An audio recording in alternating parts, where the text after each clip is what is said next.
మాతృ సంహిత. రచన శ్రీ కొండముది రామకృష్ణ అన్నయ్య గారు. వ్యాసం 160. అమ్మ వాక్కు. ఏప్రిల్ 15వ తేదీన అమ్మ జన్మదిన మహోత్సవం అత్యంత వైభవోపేతంగా జరిగింది. ఆ మరునాటికి వచ్చిన జనం క్రమంగా సర్దుకున్నారు. నేను అంతకుముందు కొన్ని నెలలుగా అప్పికట్ల వెళ్ళలేకపోయాను. అక్కడ అత్యవసరంగా చేయాల్సిన లెక్కల పనులు కొన్ని నా కోసం ఎదురు చూస్తున్నాయి. మా అధికారులకు కూడా 16వ తేదీ నుండి లెక్కలు చేస్తానని వాగ్దానం చేశాను. అమ్మ అనుమతి అడిగాను. అప్పికట్ల వెళ్ళి కొన్ని రోజులుండి మళ్ళీ వస్తానని. అమ్మ అంగీకరించింది. నాకు చాలా ఆనందం కలిగింది. ఇవాళనే వెళ్తానమ్మా అన్నాను. రేపు వెళ్ళు అన్నదమ్మ. ఇవాళనే లెక్కలు మొదలు పెడదాం అనుకుంటున్నానమ్మా అన్నాను. వారం రోజులుగా రాత్రింబవళ్ళు నిద్రాహారాలు లేకుండా ఉన్నావుగా, ఈ రాత్రికి విశ్రాంతి తీసుకో, రేపటి నుంచి లెక్కలు చేసుకుందువు గాని అని అమ్మ సలహా ఇచ్చింది. అట్లా కాదమ్మా, ఈ రాత్రికే లెక్కలు మొదలు పెట్టాలి. నేను అట్లా అధికారులకు కూడా మాట ఇచ్చాను అన్నాను, నా దృఢ నిశ్చయం తెలియజేస్తూ. సరే, నీ ఇష్టం అన్నదమ్మ. నేను మా శ్రీమతిని తీసుకుని అప్పికట్ల ఎంతసేపట్లో వెళతాము, వంట ఎంతసేపట్లో అవుతుంది, త్వరగా వెళితే ఈ రాత్రికే ఎంతో లెక్క పని చేసుకోవచ్చునమ్మా అన్నాను. సరే, నీ ఇష్టం అన్నదమ్మ. అమ్మను ఒకరు, నీవు జీవితంలో అనుష్ఠించిన మంత్రం ఏమిటమ్మా అని అడిగితే, సరే మంత్రం అని అమ్మ నిర్ద్వంద్వంగా సమాధానం చెప్పింది. ఎందుకు ఎవరికి ఎదురు చెప్పడం అమ్మకి అలవాట్లేదు. ఇంకొక సందర్భంలో అమ్మ చెప్పింది, ఎవరిని ఎదురు తగిలి పట్టుకోకూడదు, వారి వెంట మనము పరిగెత్తి వాళ్ళు అలసట వచ్చి ఆగినప్పుడు పట్టుకోవాలి అని. ఈ వాక్యంలో అమ్మకు గల లోకానుభవ పరిణితి ప్రస్ఫుటంగా వెల్లడవుతున్నది. ఈ రాత్రికి మీరు వెళ్ళి అన్నం వండుకున్నా మజ్జిగ కావాలి కదా, అక్కడ వాటి కోసం ఏం వెతుక్కుంటారు, ఇక్కడ నుండి తీసుకెళ్ళండి అని అమ్మ ఇంకొక సలహా ఇచ్చింది. అమ్మకు మన తిండి తిప్పల ఎందుగల శ్రద్ధకు, జాగ్రత్తకు, ముందు చూపుకు ఉక్కిరి బిక్కిరి అవుతూ సరేనమ్మా అన్నాను. ఈసారి అమ్మ మంత్రం నేను ఉపయోగించుకున్నాను. బస్సుకు బయలుదేరాం. బస్సులు అనుకున్నట్లుగా అందలేదు. సకాలంలో అప్పికట్ల చేరలేకపోయాం. చేరేసరికి రాత్రి 9 గంటలు దాటింది. వాకిట్లోకి వెళ్ళగానే గడియకు తగిలించి ఉన్న తాళం కనిపించి వెక్కిరించినట్లయింది. మా ఇంటికి ఎవరు ఎప్పుడు తాళం పెట్టినా తాళం చెవి మా ఇంటి ప్రక్కన గల మా బాబాయ్ గారింట్లో ఇవ్వడం అలవాటు. అందుచేత వాళ్ళ ఇంటికి వెళ్ళాను. వాళ్ళ ఇంటి వాకిట్లోని తాళము నన్ను చూసి వికటాటహాసం చేసింది. సాధారణంగా వాళ్ళ ఇంటికి తాళం పెట్టి అందరూ కలిసి ఎప్పుడూ ఎక్కడకు వెళ్ళరు. కానీ ఆ రోజున అట్లా జరిగింది. విచారిస్తే వాళ్ళందరూ కలిసి బాపట్లలో ఉన్న వాళ్ళ కుమారుని దగ్గరకు వెళ్ళారని తెలిసింది. ఎవరిని విచారించినా మా ఇంటి తాళం చెవులు ఎవ్వరికీ ఇవ్వలేదని రూఢి అయింది. ఏం చేయలేక ఎవరింటికి వెళ్ళడానికి మనసు అంగీకరించగా జిల్లెళ్ళముడి నుండి తెచ్చుకున్న మజ్జిగ త్రాగి వాకిట్లోనే పడుకున్నాం. ఆ రాత్రే మా మోతాదుని పిలిపించి బాపట్ల పంపాను, తాళం చెవి తీసుకురమ్మని. వాడు ఆ రాత్రి బస్సులు లేక తెల్లవారి వచ్చాడు. అప్పుడు మేము గృహప్రవేశం చేశాం. ఆ తర్వాత తీరిగ్గా లెక్కల పుస్తకాలు తెరిచాను. ఆ రాత్రి పడుకున్నాను. కానీ క్రితం సాయంకాలం అమ్మ ఇచ్చిన అన్ని సలహాలు మనస్సులో ప్రతిధ్వనిస్తూ ఉన్నాయి. వ్యర్థం కాని అమ్మ వాక్కులు మనస్సులో పునరావృతం అవుతూనే ఉన్నాయి. ఎన్ని అనుభవాలు కలుగుతున్నా చెరగని అజ్ఞానానికి మనసు సిగ్గుతో కుంచుకుపోతూనే ఉన్నది. ఎంత ఉతికినా తెల్లబడని ఎలకతోలు వంటిది మనస్సు అనిపించింది.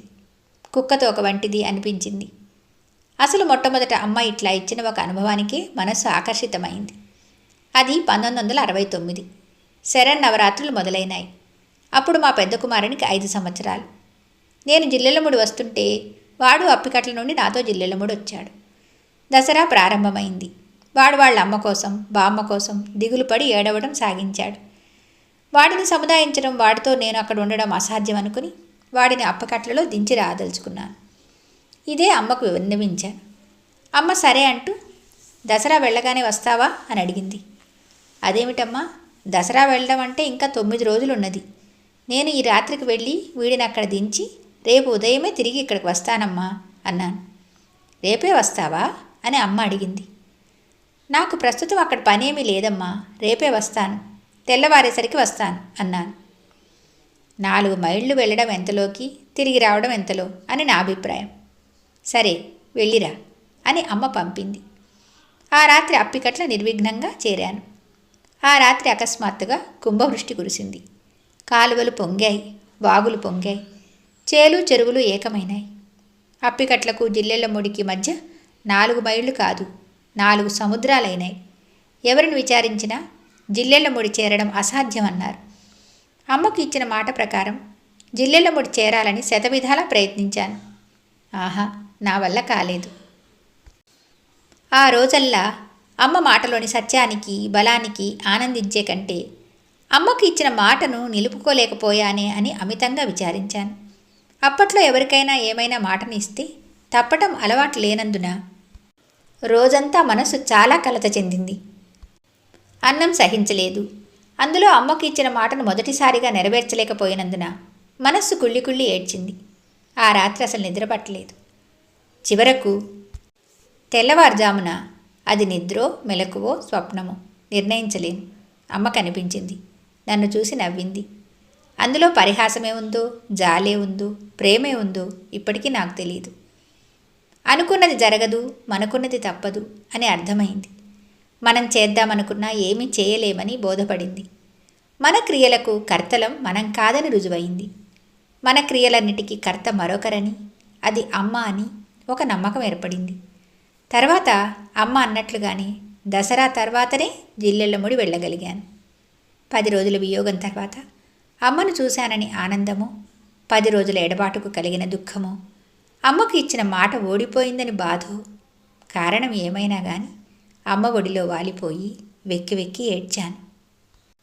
అమ్మ నా కన్నీళ్లు తుడుస్తూ, నా వీపు నిమురుతూ, నా జుట్టు సవరిస్తూ, నా చెక్కిళ్ళు పుణుకుతూ, నా గడ్డం పట్టుకుని నా ముఖం పైకెత్తి నా కళ్ళల్లోకి చూస్తూ, అనుకున్నది జరగదు, మనకున్నది తప్పదు నాన్న.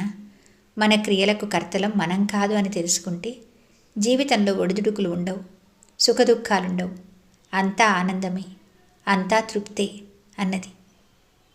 నేను అప్పికట్లలో విన్న మాటలే తిరిగి అక్షరశః అమ్మ నోటి నుండి వినేసరికి నా మెదడులో ఏదో భూకంపం లాంటి కదలిక కలగడమే కాదు, ఒక నమ్మికకు బీజం పడ్డది. అదే నాకు మంత్రోపదేశం అనుకున్నాను. కానీ ఏం ఉపయోగం? అది నిశ్చలంగా ఎక్కడ ఉంటున్నది? ఉండకపోవడానికి కారణం కూడా అమ్మే అనుకుంటూ ఉంటే అదొక తృప్తి. ఈ 18 సంవత్సరాల్లో అమ్మ ఏదో అనడము, ఇది ఇట్లా ఎందుకు జరుగుతుందిలే అనుకోవడము, చివరకు అమ్మ అన్నట్లుగానే జరగడము, నేను ఆశ్చర్యపడిపోవడము అలవాటైపోయింది. మళ్ళీ మళ్ళీ ఇదే చక్రభ్రమణం. దీనికి అంతం ఎప్పుడో? ఒకసారి కాదు, 100 సార్లు అడిగాను. అమ్మా, నువ్వన్నట్లుగా జరుగుతుందా, జరిగేదాన్ని నువ్వు అంటావా అని. వాటిలో భేదం నాకు తెలియడం లేదు అని తమాషాగా నవ్వుతుంది అమ్మ.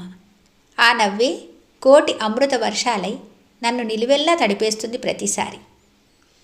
అమ్మ నోరు తోలు నోరు కాదు కదా తాలుమాట రావడానికి. అమ్మ నోరు రతనాల గని. అమ్మ నోరు తెరిస్తే చాలు, రతనాలు జలజలా రాల్తాయి. ఆ కాంతులకు పుడమియే పులకించిపోతుంది. అమ్మ ఒక్క మాట అంటే చాలు, అది అయి తీరుతుంది. పంచభూతాలు అందుకు సహాయపడతాయి. అందుకే అమ్మ నోటి వెంట తమకు అనుకూలమైన ఒక్క మాట రాబట్టుకోవడానికి అందరికీ అంత ఆరాటం. April May 1981. వ్యాసం 161. కళ్యాణ శోభలు. పంచాంగంలో సుముహూర్తాలు కనిపించాయంటే జిల్లెళ్ళముడిలో మంగళవాద్యాల మధురనాదాలు, మామిడి ఆకుల సుగంధ వీచికలు. అమ్మకు పెండ్లి అంటే ఎంతో ఇష్టం. అమ్మ 1936లో తాను పెండ్లి చేసుకుంటున్నప్పుడు అదే చెప్పింది. ఇప్పుడు అమ్మ చేతుల్లోనూ అదే కనిపిస్తున్నది. అమ్మకు గార్హస్థ్యం అంటే అమితమైన ప్రేమ. అమ్మ దృష్టిలో అన్ని ఆశ్రమాలకు ఒకే స్థానం. బ్రహ్మచర్య, గార్హస్థ్య, వానప్రస్థ, సన్యాసాశ్రమాల్లో అధికము అల్పము అని ఏమీ లేదంటుంది అమ్మ. పైగా ఆధ్యాత్మిక సాధన విషయంలో గృహస్థుగా ఉండి సాధన చేయడం కోటలో ఉండి యుద్ధం చేయడమని, సన్యాసిగా సాధన చేయడం కోట విడిచి యుద్ధం చేయడమని వర్ణించింది అమ్మ. భిన్న రూపాల్లో కనిపిస్తున్న ఈ సృష్టిలోని ఏకత్వాన్ని దర్శించడానికి ప్రాథమిక సాధన అప్పటిదాకా తనకు అపరిచితమైన భిన్నమైన అభిరుచులతో, అభిమతాలతో, అలవాట్లతో ఉన్న మరొక వ్యక్తితో సర్దుకుపోవడమే అంటుంది అమ్మ. తానే అయిన సృష్టిని తెలుసుకుని తాదాత్మ్యం పొందడానికి మార్గదర్శకం భార్యాభర్తలు ఒకరినొకరు అవగాహన చేసుకుని ఒక్క మనస్సుగా ఒక్క మాటగా సహజీవనం చేయడం అని అమ్మ అభిప్రాయం. సాధారణంగా సమాజంలో గృహస్థ జీవనం అంటే ప్రాపంచిక వ్యవహారమని, అందువల్ల పారమార్థికాన్ని సాధించాలంటే గృహస్థ జీవనాన్ని విడనాడాలని మూఢమైన ఒక నమ్మకం వేళ్లు పాతుకుని ఉంది. అమ్మ ఆ అభిప్రాయాన్ని సమూలంగా పెరిగివేసింది. ఈ ఆశ్రమాలు మనం మామూలుగా అనుకుంటున్నట్లు సోపాన క్రమం కాదు. దేనికి అదే స్వతంత్రమైనవి. అన్నీ సమానమైన విలువ కలవే. ఎందులో ఉండి అయినా సాధించవచ్చును. గార్హస్యం అంటే సంసారమని రూఢ్యర్థం. సంసారం అంటే భార్య, పిల్లలు, లేక భర్త, పిల్లలు. కావాలనుకుంటే వీరి నుండి మనిషి పారిపోవచ్చును. కానీ అమ్మ చెప్పింది సంసారం అంటే సంకల్పమట. సంకల్పం ఉన్నంతకాలం మరి సంసారం ఉన్నట్లే. మరొక సందర్భంలో సముద్రానికి తరంగం ఎంత సహజమో మనస్సుకు సంకల్పం అంత సహజమని అమ్మ వివరించింది. అయితే మనిషి సంకల్ప విముక్తుడు కాలేడా అంటే కాగలడు. కర్తృత్వపు ఊబిలో నుండి బయటపడగలిగినప్పుడు తనకు వచ్చే సంకల్పం తనది కాదు, అన్నిటికీ ప్రేరణనిచ్చి ఏ శక్తి సర్వసృష్టిని నడుపుకుపోతున్నదో దానిదేనని తెలుసుకుని పూర్తిగా నమ్మినప్పుడు. సంసారం అంటే సాగరం అనుకునేవాళ్ళు పెళ్లిలో పెద్ద పులి ఉందని భయపడతారు. అమ్మ ఆ భయాన్ని పోగొట్టి అభయం ఇస్తున్నది. పెళ్ళిళ్లను అమ్మ ప్రోత్సహిస్తుంది. గార్హస్థ్యాన్ని అమ్మ సమర్థిస్తుంది. అందుకనే అమ్మ సన్నిధిలో అసంఖ్యాకంగా పెండిళ్ళు జరుగుతున్నాయి. అమ్మ సన్నిధిన పెళ్లి జరగడం అంటే ఏ దేవాలయంలోనో పెళ్లి చేసుకున్నట్లు కాదు. ఈ విధానం ప్రత్యేకంగా ఉంటుంది. దాంపత్యానికి ఆదర్శమూర్తులు ఆది దంపతులని ఆరాధింపబడే పార్వతీ పరమేశ్వరుల రూపమే అమ్మ అని విశ్వసించే అనేకులు తమ పెళ్ళిళ్ళు, తమ పిల్లల పెళ్ళిళ్ళు అమ్మ చేత జరిపించుకోవాలని ఉత్సాహపడడం అత్యంత సహజమైన విషయం. అటువంటి ఆసక్తి కలవాళ్ళు అమ్మను అర్థిస్తారు. తన సన్నిధానంలో తన చేతి మీదుగా పెండ్లి జరిపించమని అమ్మ సాధారణంగా అంగీకరిస్తుంది. అమ్మ అంగీకరిస్తే ఇక ఆ పెండ్లికి ఏర్పాట్లు చేయడం శ్రీ విశ్వజననీ పరిషత్ బాధ్యత. ఆర్థిక వ్యవహారాలు అమ్మకు ఆ వ్యక్తులకు, సంస్థకు ఆ వ్యక్తులకు గల అనుబంధాన్ని బట్టి ఉంటాయి. పెండ్లివారు ఇక పెండ్లి నాటికి వచ్చినా ఏ ఇబ్బంది ఉండదు. మామూలుగా ఎక్కడైనా ఆడపిల్ల పెండ్లివారంటే 1 నెల రోజుల ముందు నుంచి సతమతమైపోతారు. ఇక్కడ ఆడపిల్లవారు, మగపిల్లవారు అని భేదమేమీ లేదు. అందరూ హాయిగా పెండ్లి కొడుకు వలె మెలుగుతారు. అది అమ్మ అనుగ్రహ ఫలితం. పెండ్లి కొడుకును, పెండ్లి కూతురును చేయడం దగ్గర నుంచి ఎన్నో చిన్న చిన్న క్రతువులు కూడా అమ్మే స్వయంగా చేస్తుంది. వధూవరులతో పాటు వారి తల్లిదండ్రులు కూడా ఉంటే వారికి అమ్మ బొట్టు పెట్టి తలకు నూనె రాచి కొత్త బట్టలు ఇచ్చి ఆశీర్వదిస్తుంది. ఇక వివాహ వేదికపై అమ్మ పాత్ర అత్యంత ప్రముఖమైంది. అమ్మ మొదటి నుంచి చివరి వరకు వేదికపై సింహాసనాసీన అయి ఉంటుంది. వధూవరులకు, తల్లిదండ్రులకు, ప్రేక్షకులైన బంధుమిత్రులకు అదొక పెద్ద ఆకర్షణ. అమ్మ సర్వాభరణ భూషితే నూతన వస్త్రధారిణి అయి కూర్చుంటే ఎవరికైనా కనుల పండుగగానే ఉంటుంది. అందరూ అనిమిషులై అమ్మను చూస్తుంటారు. బెల్లం, జీలకర్ర కలిపి వధూవరుల నెత్తిన ఒకరికొకరు పెట్టుకొనడమే సుముహూర్తం. అదే పెండ్లిలో ముఖ్యమైన క్రతువు.